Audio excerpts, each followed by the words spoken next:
Well, good morning, everybody.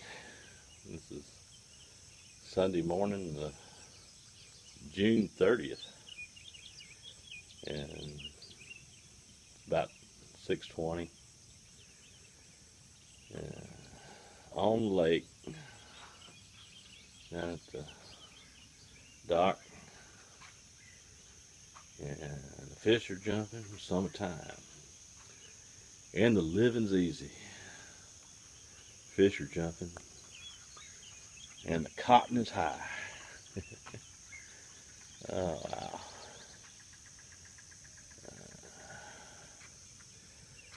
I got my my battling tools right here: cane pole, spinning reel, bait casting reel. Got a doll fly tied on to the spinning reel, and I got one of my favorite baits, Bomber Bait Company. And anyway, I'm gonna see if I can wet a hook, and I don't care if I catch anything or not. I just enjoy being out. Anyway, just wanted to share some more of this wonderful time. It's so pretty. Anyway, love you guys, and I'll talk to you later.